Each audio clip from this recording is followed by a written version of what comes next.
It has been a rough year for us MMO gamers, to say the least. It seems like every MMO right now is just a scam or dead. Now, here and there, you can find a good MMO to invest your time in, but to be honest, it seems like less and less MMOs are worth the time these days because there're just not many good ones. It's just such a weird climate we are in currently. And that's why I really want to check this video out, because it's super fresh. It just came out like 1 hour ago. And I do love this guy videos. He talks about this exact topic, which I find interesting. And to be honest, I think that right now, other than Guild Wars 2, FF14, maybe, I'm not sure about the new expansion.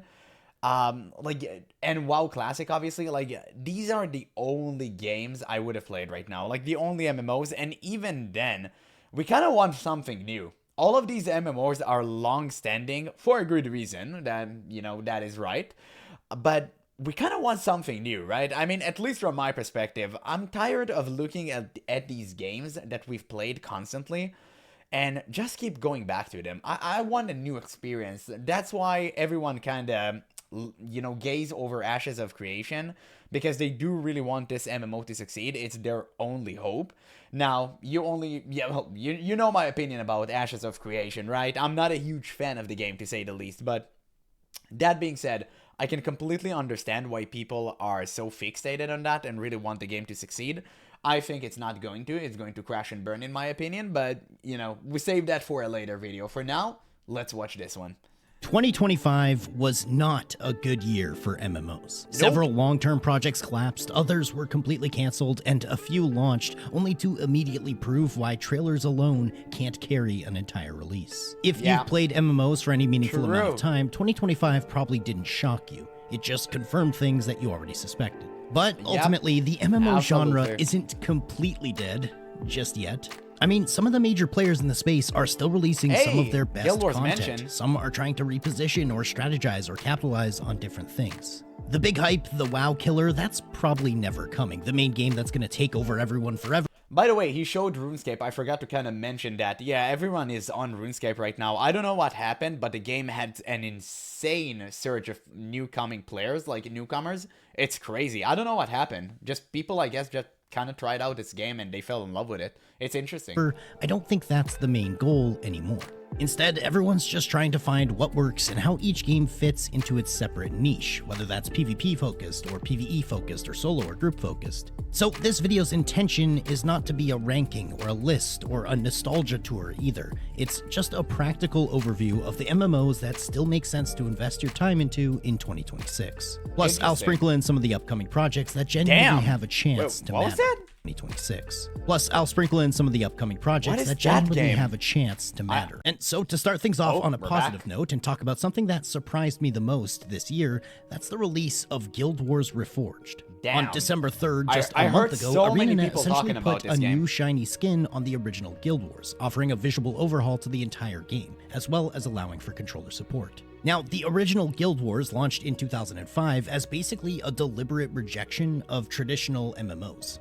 There were no subscription fees, no endless grind, with a max level of just 20, and it had a heavy emphasis on instance content. At the time, this was completely unheard of, and many of its ideas aged better than the entire genre that mostly ignored them. So, Guild Wars Reforged now exists because ArenaNet recognized something important. The game didn't fail due to bad design, it just aged. I was 100% sure he was about to say that companies just realized they can release old games back again to the players and just rake more money. But, we kind of in this re-release meta where every single game is just being reintroduced to us in a remastered version. And you know what? It's getting kind of stale. But hey, Blizzard knows a thing or two about that. And many of the fans of Guild Wars 2 are pretty heavily nostalgic for the first Guild Wars because they play so different. So by modernizing visuals and allowing for controllers and upgrading the UI while maintaining the same core systems, that being said, Reforged is... Reforged was a good decision because they actually made it playable on consoles, and this is great. Also Steam Deck I just saw, so I know a lot of people have Steam Decks nowadays and handhelds. This is great. For sure, this was a great decision. Maybe I'll try this for myself. I don't know if this is good or not. I heard so many people just praising this. Yeah, I might just give it a go. It looks fun. A pretty awesome update. Guild Wars' core identity focuses more on mission-based progression, and it's got a slower but more methodical type of combat that actually kind of feels refreshing. I mean, I played Guild Wars on this very channel for basically the first time just last year, and I was blown away at how well the game held up, outside of the obviously outdated graphics and interface. But with Guild Wars Reforged, they're not trying to reclaim that #1 spot in the genre, it's just trying to keep the OG Guild Wars relevant and playable, and I think at this point, that's a pretty commendable goal. If you haven't played the original Guild Wars, I mean, dude, stop what you're doing and grab Reforged. I love how old MMOs used to look like. It would just it's so funny to see. It reminds me when I was a kid and I used to play these games. It's so crazy, like vast worlds, right? Just completely blank places, right? And also the textures, dude. I love that. Like, I love that. It's so fun. It's the reason I love playing World of Warcraft Classic Vanilla so much. I just love these places, man. It makes me feel at home. I don't know why. It's just so good. Just walking on some random hill and doing all of the stuff and seeing, like, people from a distance. I love this vibe. It was so good.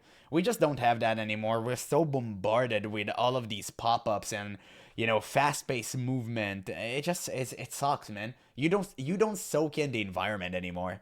You don't have difficulties climbing or reaching certain locations.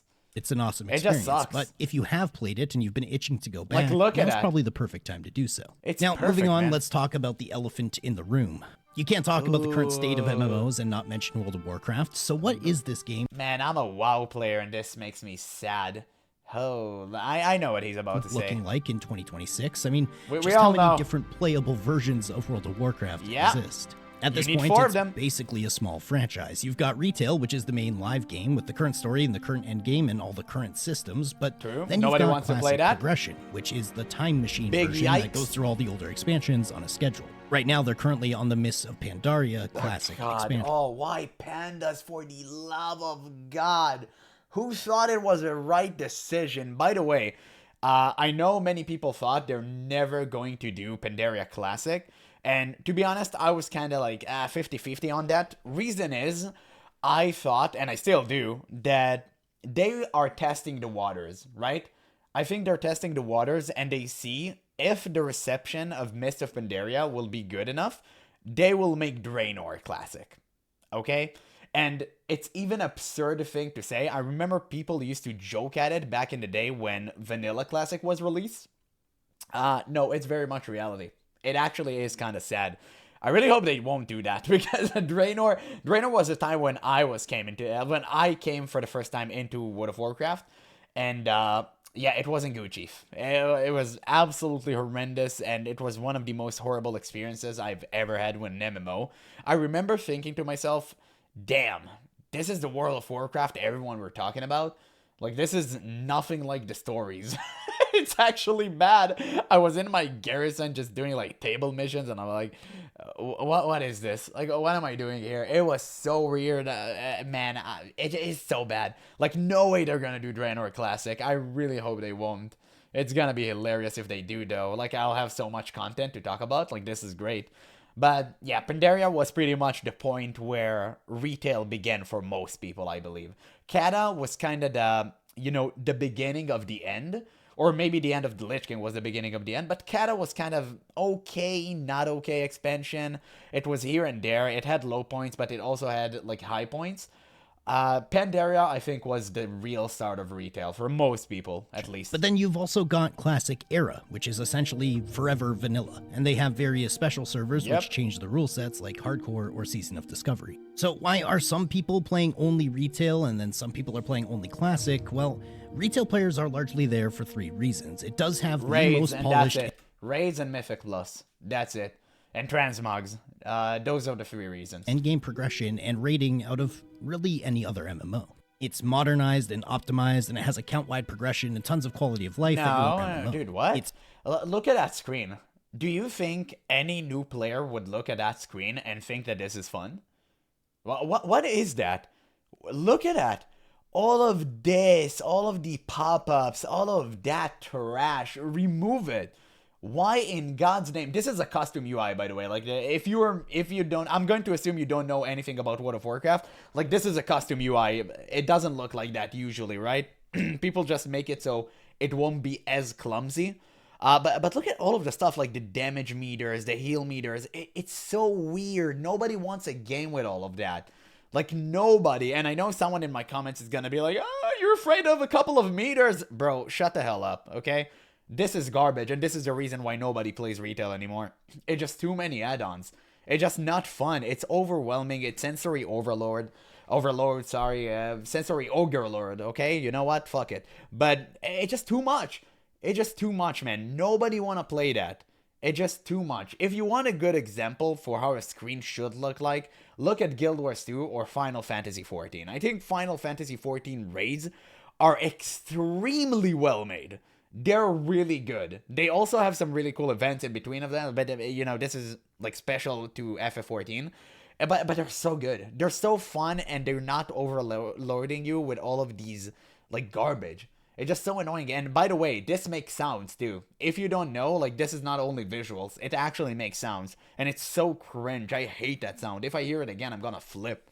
It's modernized and optimized, and it has account-wide progression and tons of quality of life that you won't find in the classic version. And then, partly because these players have been playing World of Warcraft for 20 years, and I'm not sure that they know other games exist. Nope. And that goes for the classic players as well. They're playing classic because they've been wanting to play the same game for the past 20 years, and they couldn't until like 2019 or whenever classic first came out, but now that they can... This is so facts.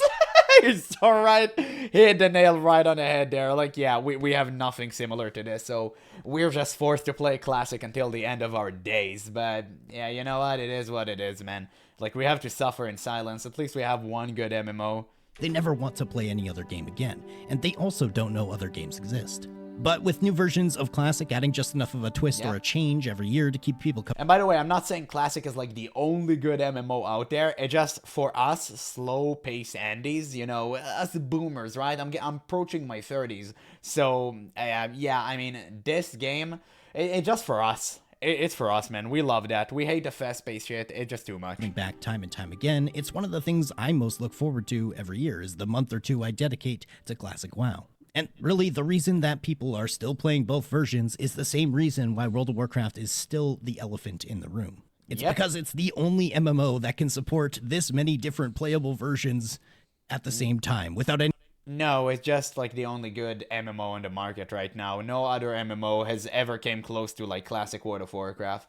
It is what it is. You gotta call it for what it is. Like, let's say FF14 is pretty good right now, and it's also vastly popular if you consider like the Eastern community that plays it. It is really popular, but none have really managed to surpass WoW in the West because it's just like, it's a good game. At the very core, it's a good game, and I'm not talking about retail. Nobody plays retail. It just, like Classic, the numbers it pulled, I don't really want to pull the charts again. You can just look it up for yourself. It's insane. Like, everyone wanted to play WoW. It was crazy, man. And it wasn't nostalgia, because many players actually had really good, like, WoW had really good retention rates. So it's just crazy to see. People were raiding until the Lich King. It's insane. I mean, classic servers popped the hell off. And the reason is, it's just because the game is good. And nobody managed to replicate that formula. Everyone tried to do something new, and nothing seemed to stick. The only game that did kind of differently and actually managed to find success is Guild Wars 2. But Guild Wars 2 is horizontal, and horizontal MMOs aren't for everyone. Like, in terms of verticality, WoW is still the king. Any of them really feeling like a ghost town. It's just the most popular MMO, hands down. Now, moving on, we talked about Guild Wars Reforged, which was an old game getting a fresh look. And it makes people mad when I say this, because, you know, everyone is kind of love-hating on WoW, but at the end of the day, you need to realize that WoW is still the king. It's just a fact. It is what it is. Believe me, it makes me sad to say this, because Blizzard is so corrupt and, like, garbage company and do all these shady things, but at the end of the day, numbers don't lie. Like, WoW is just vastly more popular. But let's talk about something new. Probably one of my most anticipated titles in 2026, Monsters and Memories. This is going to be playable as early access in June of this year, as long as everything goes according to plan. Monsters and Memories won't be the most popular MMO of all time. It's hardly even considered a truly mainstream... Brother, that skeleton wasn't rotting. He was just a skeleton. Why in God's name, why do you do him dirty like that? But rather, it's a spiritual successor to the older titans of the genre, mainly pulling most of its he's a warrior inspiration because from he has an heroes. axe. I recently reviewed the original EverQuest on the live servers, and I was pleasantly surprised with how much fun I had. It's a fairly unorthodox experience when compared to the modern MMO, with all their quality of life and perfectly predictable functionality. This but game was so it's the good for its time. unpredictableness of EverQuest and those older style games that It's make actually them crazy. so compelling, Dude, and they that's make them a truly Giga an 5 head. experience. So, Monsters and Jesus. Memories is attempting to recreate that in a brand new world, with certain quality of life features purposely being withheld, such as no fast travel or quest marker, while still allowing for other certain modern quality of life, especially regarding the interface and hotkeying. They're essentially trying to create this hybrid of modern and old blended together, taking the good of the old and the good of the modern and smashing it together. I've been talking about this game for well over a year at this point, so I couldn't be more excited for the early access coming in June. It's not a game that's overpromising or trying to achieve anything that hasn't already been done before, but it is trying to carve out a space for the old school MMO fans who want a modern take. It does look kind of funny. Now, next up, we have to talk about Ashes. No! Ashes. One of the most hyped up MMOs to ever exist. The game literally just entered early access out of nowhere, and the community is, as you might expect, fairly divided. But I think it's important that we keep an eye on Ashes in 2020. Divided into whales that invested all their life savings into this one, and, you know, Steven just completely demolished them. But the other part is people like me who watches all of this from the sidelines and just laughs. But yeah, you know what? Sure, you can call it like a divide. Sure, why not? Because this is going to be the year. Either it comes out on top or it becomes another cautionary tale of which we have far too many at this point. Anyway, Ashes of Creation has been in development since 2017. Originally, it was pitched as a player-driven MMO where cities literally rise and fall based on player activity and politics. The core idea has all... I'm sure this will turn for the best. You know, giving this much power to players always turned out for the better. Let's think. How many PvP-based MMO have seen the light of day and stood the test of time? 0. Always been extremely ambitious. Maybe EVE Online, but they did it good. But after years of closed testing and different NDAs and tons of money you had to spend to get into these closed servers, Ashes finally entered early access on December 11th. On one hand, early access sold extremely well, proving that there is a real appetite and the hype still existed for Ashes. But on the other hand, the build that shipped... I think half of the people purchase it just to meme on it, and the rest are just delusional. That's why it sold so well. And it's also mixed reviews because of that too. I think people are starting to realize that this game has nothing to offer. I got so many people in my comment section telling me they actually purchased this with good intentions, and they just have nothing to do inside of the game. They were thoroughly disappointed. And to be honest, I completely understand, because this game offered so much, but when it actually came out to alpha access, it offered nothing. Like, there is nothing to do except dying for sweats in PvP. That is forced on you, which is the dumbest idea I've ever heard in my entire life. There's literally nothing else to do inside of the game. It's just like a simulation. There's no gameplay loop going on. It felt closer to an alpha than what most players expect when they hear early access. So this has basically created two types of players, the ones who are overly apologetic and what I deem the copium huffers who understand that this is a work in progress. And then there's the black-pilled, never happy players who I tend to relate to a little bit more because they are more realistic with their expectations, and they say this game was released unfinished and it's going to kill all the hype. That's not a black pill, it's a fact. This game is unfinished and it's garbage. What? Especially given how long it's been marketed for. So Ashes isn't really being judged. Dude, that's not being blackpilled. That's just looking at the facts. I mean, this game is clearly unfinished. It's not even remotely close to being finished. There's nothing good going on inside of this game. And if you think otherwise, I'm sorry, you're the Lulu. So how is this black-pilled? It just literally, we see the thing. I mean, we need to stop putting like cringe zoomer labels on anything. We don't find it like to our liking. It's so weird. I mean, just looking at a game and knowing that it's trash doesn't make you black-pilled. Just makes you right. Judged like some new indie MMO, it's being judged like a project that's been talked about for nearly a decade because, well, it's been talked about and worked on and hyped up for nearly a decade. And the question it's not only the fact that it has been hyped up, it's the fact that it took so much money for the players over nothing. That's the problem. You had initial Kickstarter, which is completely fine, okay? You wanted the Kickstarter to get more money, even though you claim the game is fully funded, but you wanted some extras. Okay, I'm down for that.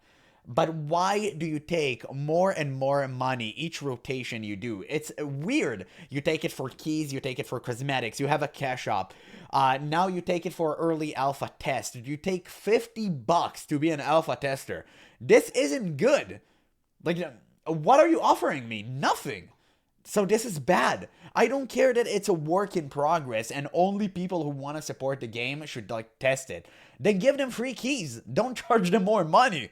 It's shady, it's scammy, and I don't like it one bit. 2026 isn't is Ashes good yet, it's is Ashes good at all. I think if the node system meaningfully impacts the world, if progression becomes rewarding instead of repetitive, and if group content stabilizes... If so many things on paper will become just like they're promised, the game will be good. Well, yes, but in reality, what we are currently seeing, none of that came to fruition. So this game is trash. Into something players want to log in for. Like, we can talk on paper all we want. They have to prove it doesn't matter. So 2026 really is the year Ashes of Creation either proves the concept works or confirms why most... Dude, you can change the title of the year every single year, and I heard the same thing for over like, like over 5 years at this point. It's crazy. Like, people said 2020, this game is going to be released. Okay, maybe they have a little bit of a setback. 2021, let's go. We're cooking. Okay, 2023, gotta be it. They already given out keys for a moderate amount of $100. So we're in 2025, and tomorrow it's gonna be 2026. What in God's name are you gonna say then? It is going to be released? This is their last chance? No, they're gonna keep you waiting, and they're gonna keep stalling and making more money off of idiots until eventually the well will run dry and they'll just release an unfinished product. I think this game will be released. I don't think they'll just take the money and dip, but it will be one of the worst MMOs we've seen in recent times. That's what I genuinely believe. If they're gonna keep it the same as they, are right now, because right now you can see the direction in which they're going for, which is worst version of ARPGs. Yeah, this is not gonna work out, chief. Nobody wanna play a fully fledged PvP-based MMOs. There's a reason why none of them stood the test of time. Nobody wanna do a dungeon and get ganked by a fucking sweat who spends 12 hours gaming all day. Okay? Like a dad gamer who has 2 to 3 hours a day to play on his favorite MMO is not going to enjoy it when Timmy, who has no job and is being just completely rotted away in his mother's basement, is gonna just farm him for more clicks and views and clips. It sucks. It's not fun. Nobody's going to enjoy that. You're gonna lose the casual player base, and you call them the feeders, and then the whale will have no planktons. So what you're gonna do? Everyone's going to quit. I know it's a very noble thought to think that games would be like, oh, you're gonna have different guilds and everyone's gonna battle each other for control. That's never the case. And if you play WoW, you know that. One side is gonna dominate and the other is going to join him. And then you have one big mega server where nobody kills anyone or everyone just quits. It sucks. Especially in a game where you drop gear and experience, just like Ashes do. Studios avoid it. Now, also importantly, we just recently saw the release of Where I'm gonna play that soon. I'm gonna play this over the weekend. This is what I was expecting from Chrono Odyssey, especially after all those amazing trailers. We're gonna try it out. Where Winds Meet was the game to actually meet. Not gonna lie, I am afraid that I'm gonna be hooked to this game. Like, if you know me, you can even go back on this channel and watch for yourself. I play every single Souls-like game ever. I just love Souls-like games. I've uploaded so many to this channel as well. They're so good, and I'm afraid I'm gonna be hooked to this game. Some of the expectations that they set. Because I have so many things to do. Is a free-to-play, immersive, open-world action RPG set in ancient China. I haven't dug into it enough for a full review just yet, but what I can say is visually... Oh, shit, dude, I love Mahjong so much. Oh my god, dude, that's crazy. You can play it? Stunning. They've also found a nice balance between solo and group play, which I think honestly is one of the biggest struggles currently for games to get right. A lot of the older style MMOs, they want required group content, mandatory group content. But dude, I think the majority of players, especially in MMOs, actually prefer having a solo option as well. and this is where Winds Meet really shines. On the other hand, it's exactly because of that story-driven solo RPG focus that some people might argue against it being it a looks true fantastic. MMO. With all that being said, it's literally the only full-release MMO. It reminds me so much of Black Myth Wukong. I love that. Dude, Black Myth Wukong is literally one of the best games ever made. It was my most favorite game until Expedition 33 came out. And then it just kind of took that throne. But, you know, it's still one of my all-time favorite games. Adjacent title it's in so 2025 good to have what some would call a successful launch. It seems like generally this game has positive public sentiment, with 50,000 reviews on Steam averaging very positive. That's no joke. Now, I haven't played enough to give my full review. I'm certain that's coming soon on the channel. However, I can say undoubtedly that this is a title you're going to want to at least try in 2026. Just threw the bear. It's nice to have something in the space that actually performed well, because that does act as an incentive for other developers to keep trying. Now, next I want to talk about RuneScape, and this time I want to talk about both old school RuneScape and RuneScape 3, because they've both made some massive changes recently, and considering the popularity of old school RuneScape, I'd be remiss not to mention it. Now, old school RuneScape, you have chunky, outdated graphics and a click-to-move, exceptionally grindy leveling system. Yeah, I think at this point, everyone realized nobody cares about the graphics. Nobody really tried to go for photorealism anymore. It just kind of do your thing, and people prefer a better gameplay loop rather than like the graphic and fidelity. Like, nobody cares about that. That rewards time investment, if but the game also is fun, in it's fun. terms of Damn, combat, you exceptional decapitated timing. a dragon? Like Pinpoint didn't miss a little. I didn't know you half could a do second that. tick timing.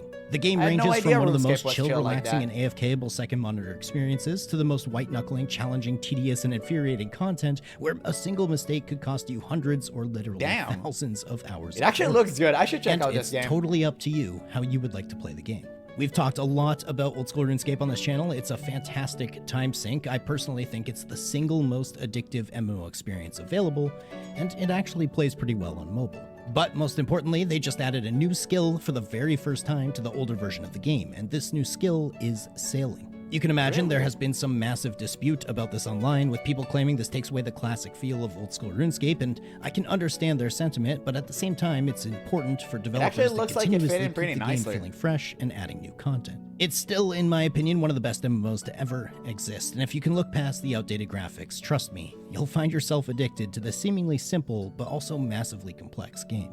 Now, also RuneScape 3, I just want to quickly mention, because although I generally despise this game and almost everything about it, RuneScape 3 is going through a quiet but important change heading into 2026. They are finally removing Treasure Hunter, and this is significant because Treasure Hunter was the centerpiece, the core of RS3's pay-to-win gameplay for years. You could win experience and keys and limited time promotions that let players accelerate progression, and it never really sat well with the community. I think the reason Jagex is pulling back now is mostly practical. RS3's long-term health is going to depend on player trust, and monetization that directly shortcuts progression becomes more of a liability than a revenue generator. Now, this doesn't mean they are taking pay-to-win out of RuneScape 3. It will still exist in other forms, including buyable XP and things of that nature. But this is a massive step in the right direction. Personally, what I would love to see is separate, fresh worlds with all pay-to-win disabled, where you would have to create a new character, but this would basically allow for a true, integral experience within RuneScape 3. Because even though they're deleting Treasure Hunter now, there are still people who shelled out a ton of money and who will reap all the benefits of the Treasure Hunter they did use. Pay to win is and will always be Pandora's box within MMOs, because once you open that can of worms, there's no going back. Now, we started this video talking about Guild Wars, and of course we can't just not mention Guild Wars 2. I love this game. I want to put Guild Wars 2... It's crazy. Right now, I'm in the base world of Tyria, just exploring around, and dude, I'm having such a blast. I'm gonna play it right after I finish editing this video.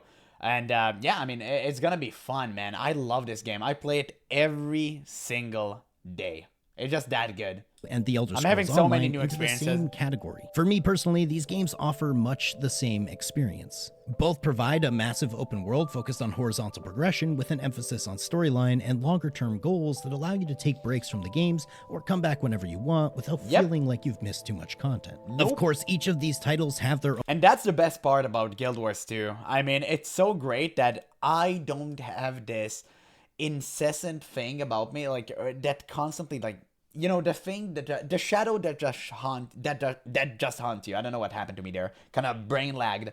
Maybe because I'm so goddamn tired. It's really late, by the way.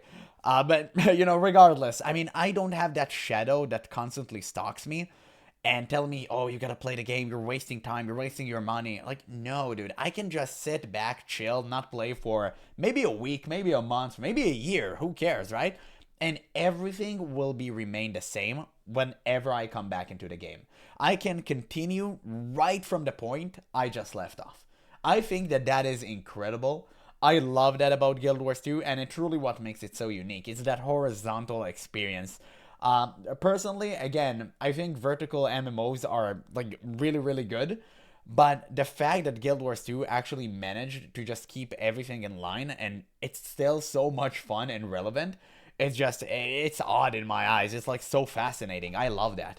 It's perfect, man. Like, I love this game for what it is. It's amazing. I know it's not everyone's cup of tea, but I would highly recommend everyone to try it at least. I mean, the base model is very generous. Like, the free to play, you can do the entire, I think, base world for free. Like, that's crazy. Maybe they give out expansion. I'm not really sure about that. I don't want to pull anything out of my ass here. But yeah, I mean, it's really good. You should definitely try it. It's free, so why not? Own pros and cons. While Guild Wars has better open world group content, a much more fair level of monetization, overall a more robust and complete combat system, Yeah. I think, on the other hand, Elder Scrolls is a much more immersive experience with a better player-owned housing system and much better profession and skilling and crafting. However, these are just my opinions. Wait, I think Guild Wars 2 crafting is kind of insane, no? I'm actually just dipped my toes into, like, legendary crafting, and it looks pretty damn good. Like, it's gonna take some time, I can tell, but it looks really fun. I play Guild Wars 2 literally all year, and I also play Elder Scrolls literally all year. These games fill the exact same role for me, and that is completionism content, where they both excel massively. I know tons of people argue Guild Wars 2 is better, and others say ESO is, and I understand both sides of the argument, and I'm not throwing my hat into either ring. Because for me, they're mostly equal makes it and more fun. totally worth your time playing, even in 2026 and the years moving forward, especially if horizontal progression is your thing. But in order to stop this list from becoming the exact same list that gets released every single year, here are the runner-ups. They have to be mentioned, but everyone kind of already knows them. First up, there's Final Fantasy XIV, Yep. obviously a mainstay in the MMO space. The last expansion was a little less well-received, but it's still a fantastic title, especially for those who love narrative and storyline woven into their MMOs. True. Then, of course, there's BDO. Some still call this the best combat in the MMO space. It's definitely... Absolutely. Bro, I played BDO for 1 hour and I quit because it was too much for me. But my god, the combat was one of the best I've ever seen in my entire life. I can't believe this game is like over a decade, right? It was released over a decade ago. It's crazy. Like, it's mind-boggling how good this game is. Like, the combat is insane. It's literally one of the best I've ever seen in my entire life. It's so good. And the fact that you don't get any lag whatsoever playing it too, it's so buttery smooth, it's just crazy. Because I played as Wukong and I never stopped using the Nimbus, where you fly over the cloud, right? The Nimbus. It's so good. It was so much fun just traveling this way. I really wish we had that in Western MMOs, but they'll never do it. Very good, but I think where BDO excels the most is its skilling system and its open world, which is constant beautiful scenery, always providing an amazing backdrop for you to work on what is one of the most complex and compelling skilling systems currently out. There's also Albion Online, which in terms of group PvP content is probably the only true contender right now. You might also be able to I heard a lot of things Liberty, about but honestly, game. I think if you're a PvP guy, I'm just not a PvP player. And then a couple of the classics that still hold up include D&D Online, as well as Lord of the Rings Online, and Star Wars The Old Republic, and a personal new favorite of mine, the original EverQuest. But finally, I want to talk about a couple of the other games that are supposedly coming. Come on, man. No Maple Story mentions. Shame on you. Shame on you. Guy, I really think that I'm the only person in the world that actually played Maple Story at this point. It was my entire childhood, man. I love this game. It's so unfortunate it became pay to win. If you know, you know. But it used to be so good. I still want to cover this game on this channel. I might just give it a go. It was everything to me. It was crazy. As a guy with shitty PC, right? As a kid that couldn't afford any expensive PCs, like, this game was the GOAT. And it was so much fun. I have so many fond memories of it. It truly is one of the best games out there, in my opinion. You know, if you remove the pay-to-win elements. In 2026. I'm talking about the cubes, by the way. The first of which is Aeon 2. Now, the original Aeon launched in Ugh. 2008, and it carved out No. a strong identity around faction conflict. No, and I mean, not you and the PvE, woman. Like, especially she's kind of aerial hot, but combat. Over time, it kind of just lost its Ion too. momentum. I don't think because the core idea was bad, but long-term support and player count and pacing just didn't keep up with the market. But Aeon 2 exists because NCSoft obviously believes Wanted that more those money. core systems can still work if they're yes, modernized. the core systems of 2 subscription-based models, great. Like, you can go the poor route of not paying anything and just, gaze at all the whales who are 10 times more advanced than you. You can go the middle class route, which is, I think, what was like $10 a month, something like that. Or you can go the Giga Reach route, which costed God knows what, and you get a ton of shinies. Wow, that was a great decision. Good job. It does kind of just Surely look it like a worked lot of the out. other games we've seen recently, but until I get my hands on it, I can't make a full judgment call.